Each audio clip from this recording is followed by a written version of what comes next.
Do you believe men and women communicate differently? Do you believe that gender has an impact on communication? If so, I agree with you. I think people do speak differently. And today I'm going to share with you my understandings of gendered communication.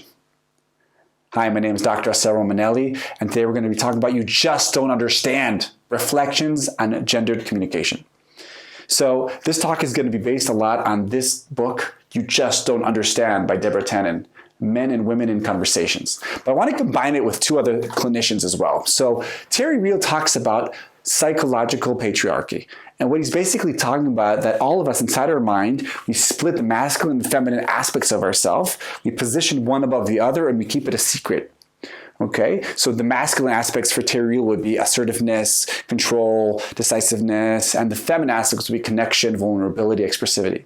Okay, so then Deborah Tannen comes and she talks about, from her research, she's a sociological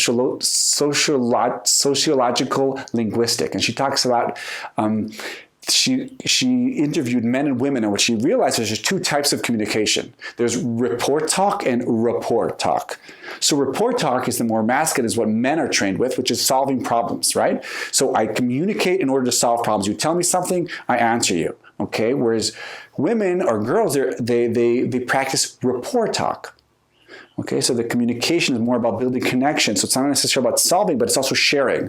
So there's also this concept of problem talk. You share a problem, I also share, I also know how that feels, okay? So she talks about men and women have different ways of communicating.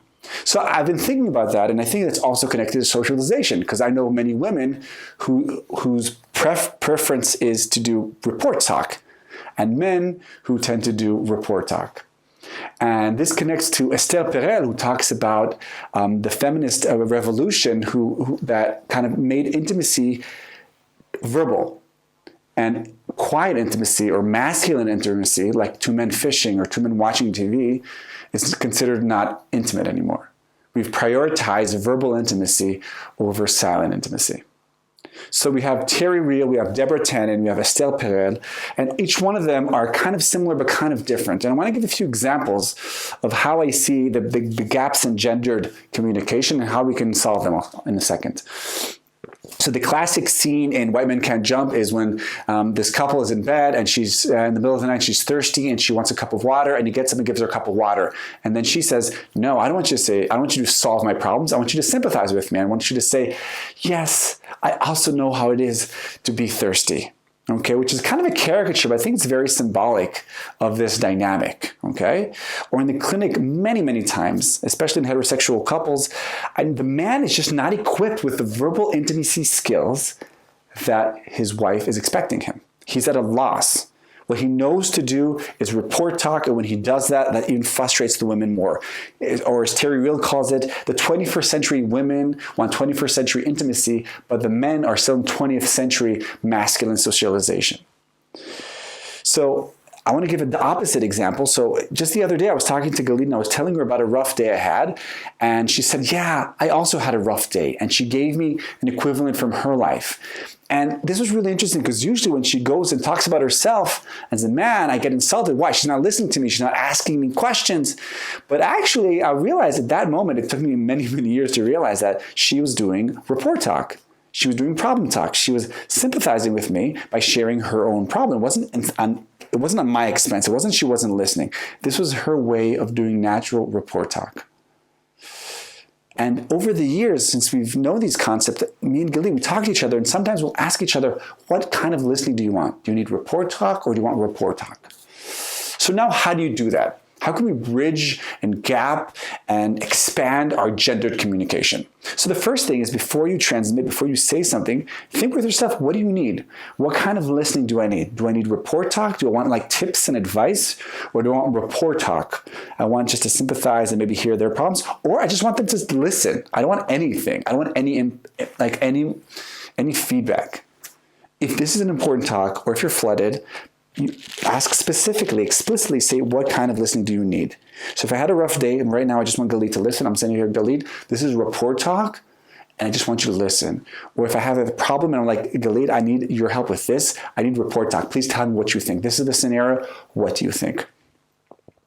And when you are listening to your partner and you're about to react in your default, whether it's report or rapport, stop for a second and ask yourself, what do they need? And if you don't know, ask them. Ask them, how do you want me to react? What kind of listening do you want right now? Now that you know these concepts and know these terminologies, you can actually have a dialogue about them. And when you're having a frustration or if you're lost in translation a little bit, there's a high probability that you're kind of speaking in two different modes. Rapport talk and report, or something's not being aligned. And be mindful, I want to talk about the kids for a second, because usually with kids, we do report talk. Anything they tell us, we try to solve. Oh, I had a birthday. Oh, never mind, you're going to have a better day tomorrow. I don't know how to do this. Let me fix that. But we need to feel free to also share report talk with our boys and with our girls.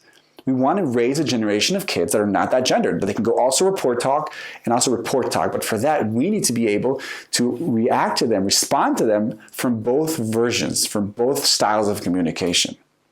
We need to be versed in report talk and in report talk, in the masculine and feminine. We also need to develop, back to Assael, verbal intimacy, but also nonverbal intimacy.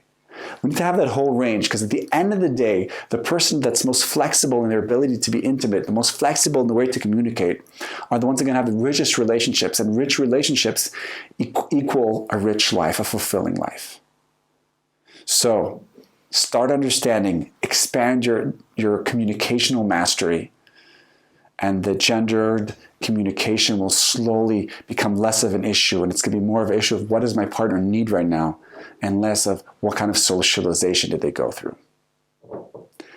So my name is Dr. Assael Romanelli. This was The Potential State. I'll see you next time.